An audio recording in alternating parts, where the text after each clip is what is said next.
आज हम सीखेंगे दोस्तों रिलेटिव प्रोनाउन वांटेड और कुड हैव को किस तरह से हम लोग यूज कर सकते हैं अपने डेली लाइफ में एक स्टोरी के द्वारा। I am Dilip Kumar Ojha, your English language trainer. Every time I try to teach something new, but always remember one thing, try to connect the new thing with the old one। कुछ भी मैं सिखाता हूं उसको पुराने वाले के साथ में कनेक्ट कीजिए, वो बहुत हेल्पफुल होगा आपके लिए। Okay, let's start. ये कहानी को शुरू करने के पहले मैं एक छोटा सा चीज इसमें बताना चाहता हूं जो इसमें यूज होने वाला है, वो है use to. USED, use to. Use to का मतलब मैं जिस तरह से यहां यूज करने वाला हूं, इसका मतलब होता है जो काम आप पहले किया करते थे अब नहीं करते हैं। आई यूज टू प्ले क्रिकेट, इसका मतलब होता है मैं पहले क्रिकेट खेला करता था अब नहीं खेलता हूं। आई यूज टू स्मोक, मैं पहले सिगरेट पिया करता था पर अब नहीं। यूज टू का मतलब ही होता है जो काम आप पहले करते थे अब नहीं करते हैं। यूज टू का मतलब होता है जो काम आप पहले करते थे पर अब आपने शायद उसे स्टॉप कर दिया।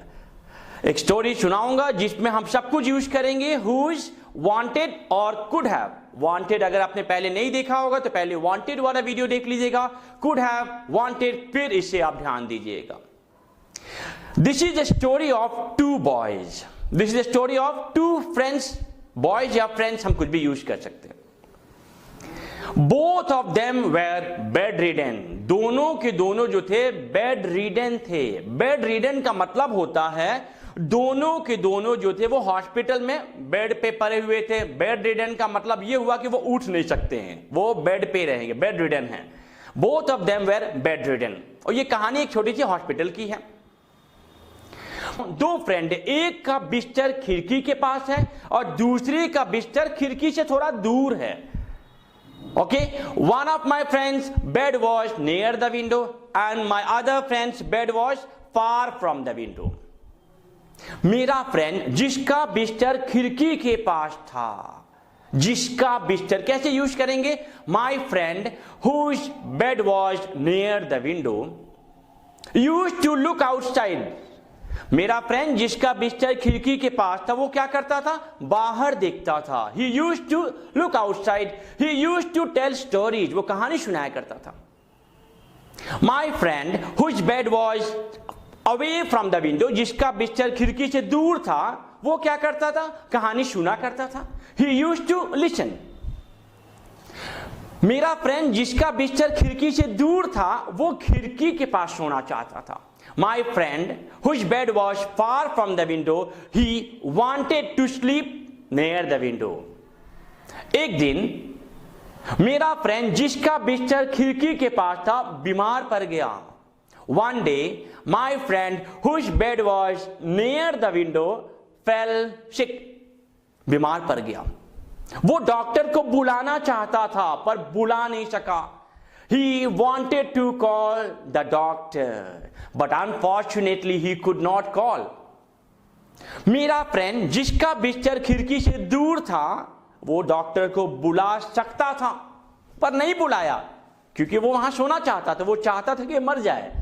My friend whose bed was far from the window, he could have called the doctor, but he did not call because he wanted him to die। वो चाहता था कि मर जाए।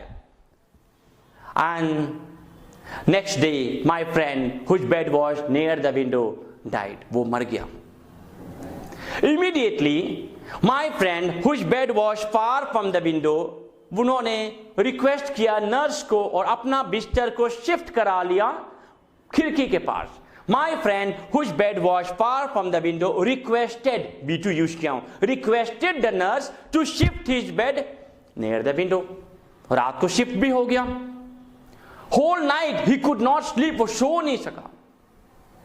He got up early morning around 4 o'clock, वो खिड़की से बाहर देखा but he could not see anything, वो कुछ भी वो नहीं देख सका वहां पे। Again he slept, फिर से सो गया।